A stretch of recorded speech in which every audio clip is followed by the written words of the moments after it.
the miracle of the divide. In the deep, sweltering heart of the desert, the Israelites found themselves hemmed in by terror and despair. Behind them, the relentless thunder of the Egyptian army drew ever nearer, and before them, the mighty Red Sea stretched out like a living, impenetrable wall. The once hopeful murmurs of freedom had turned to fearful silence as the people stared out at the vast, roiling expanse of water, a barrier as formidable as the chains that had long bound them.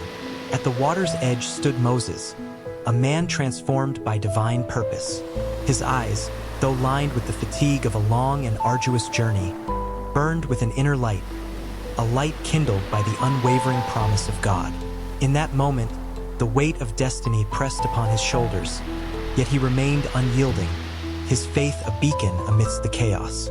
The voice of God had spoken to him in the quiet of night, a command that resonated like a clarion call.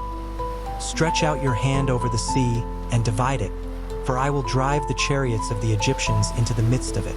With trembling resolve and a staff clutched tightly in his hand, a symbol of both his humanity and his divine mandate, Moses stepped forward, positioning himself at the very brink of the unknown.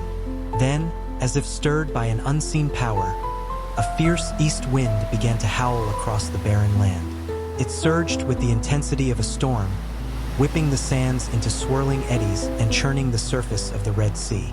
The water roiled and trembled as the wind gained strength, its gusts carrying with them the promise of deliverance.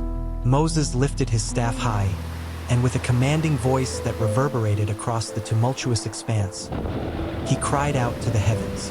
The moment seemed to hang suspended in time as the winds answered his call.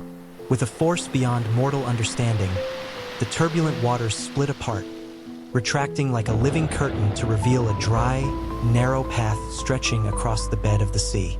On either side, towering walls of water rose like majestic, liquid pillars, their surging depths echoing the power of the Almighty.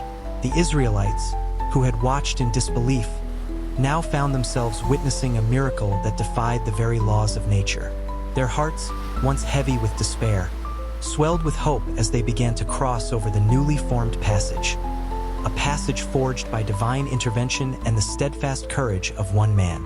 Moses walked among them, his figure a pillar of strength and resolve amid the splendor of God's work. He spoke softly yet firmly, urging each person onward, reminding them that they were not abandoned, but led by the hand of a compassionate and mighty God. Just as the last of the Israelites reached the far shore, the ominous rumble of the Egyptian chariots grew louder. The enemy, determined to crush the fledgling hope of the freed people, advanced into the path of the divided sea. But before their hooves could find purchase on the sandy path, the heavens trembled once more. At Moses' silent signal, the towering walls of water began to converge. With a deafening roar, the walls crashed together, swallowing the Egyptian forces in a deluge of unstoppable power.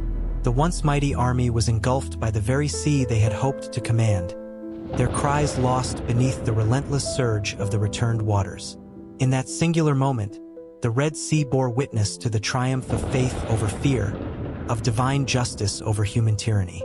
As the waves calmed and the desert fell silent once again, the Israelites stood on solid ground, hearts alight with the wonder of what they had witnessed. They had seen not only a path opened before them, but the very face of a God who fought for them, a God who turned the impossible into a living testament of his eternal promise. In the aftermath of that miraculous day, the story of Moses and the divided sea became a beacon for generations, a reminder that even when all hope seems lost, faith can part the mightiest of obstacles and lead the way to freedom.